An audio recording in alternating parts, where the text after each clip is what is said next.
Hi అండి అందరికీ. Welcome to my YouTube channel DS kitchen vlogs. ఈరోజు మనం మన ఛానల్లో పూరీ కూరని సింపుల్గా టేస్టీగా ఎలా చేయాలో తెలుసుకుందాం. వీడియోలో చూపించిన విధంగా 3 ఆనియన్స్ని కట్ చేసుకోవాలి. 2 పచ్చిమిర్చీలను కూడా కట్ చేసుకోవాలి. అలాగే ఒక పొటాటోని కూడా వీడియోలో చూపించిన విధంగా కట్ చేసుకోండి. వీలైనంత సన్నగా కట్ చేసుకోవాలి. ఇప్పుడు స్టవ్ మీద కడాయి పెట్టి 3 టేబుల్ స్పూన్ల ఆయిల్ వేసుకోవాలి. ఆయిల్ వేశాక 1 టేబుల్ స్పూన్ ఆవాలు వేసుకోవాలి. 1 టేబుల్ స్పూన్ జీలకర్ర వేసుకోవాలి. 1 టేబుల్ స్పూన్ మినపగుళ్ళు వేసుకోవాలి.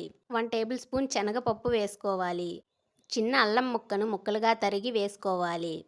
ఒక రెబ్బ కరివేపాకు వేసుకోవాలి. ముందుగా కట్ చేసిన పచ్చిమిర్చి వేసుకోవాలి. ఒకసారి బాగా కలుపుకోవాలి. ముందుగా కట్ చేసిన ఉల్లిపాయలను అందులో వేసుకోవాలి. వేసుకున్నాక ఒకసారి బాగా కలపాలి.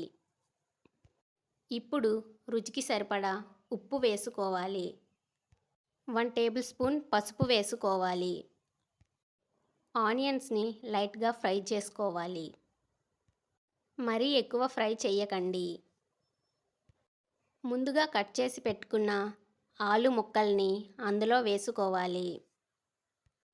ఉప్పు, పసుపు ముక్కలకి పట్టేలా బాగా ఒకసారి కలుపుకొని మూత పెట్టుకోవాలి. ఇప్పుడు ఒక బౌల్లో 3 టేబుల్ స్పూన్స్ శనగపిండి వేసుకుని కొద్దిగా వాటర్ పోసి ఉండలు లేకుండా నీట్గా కలుపుకోవాలి.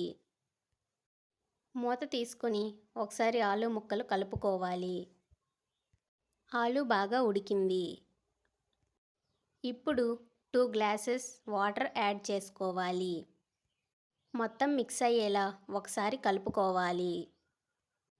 1 టేబుల్ స్పూన్ కారం వేసుకోవాలి. Half table spoon garam masala వేసుకోవాలి. కారం, గరం మసాలా వేయడం వల్ల కొంచెం స్పైసీగా ఉండి టేస్ట్ బాగుంటుంది. ఆ వాటర్ బాగా మరిగాక ముందుగా కలిపి పెట్టుకున్న శనగపిండి మిశ్రమాన్ని అందులో వేసుకోవాలి. కలుపుతూ వేసుకుంటే ఉండలు కట్టకుండా ఉంటుంది. మీడియం ఫ్లేమ్లో పెట్టి కాసేపు ఉడకనివ్వాలి. కాసేపటి తర్వాత చూస్తే మన పూరీ కూర రెడీ అయిపోతుంది. టేస్ట్ సూపర్గా ఉంటుంది. మీరు కూడా ఒకసారి ట్రై చేసి ఎలా వచ్చిందో నాకు కామెంట్స్లో చెప్పండి. మా వీడియో మీకు నచ్చినట్లయితే లైక్ చేయండి, షేర్ చేయండి. మరిన్ని వీడియోస్ కోసం మా ఛానల్ను సబ్స్క్రైబ్ చేసుకోండి. Thanks for watching.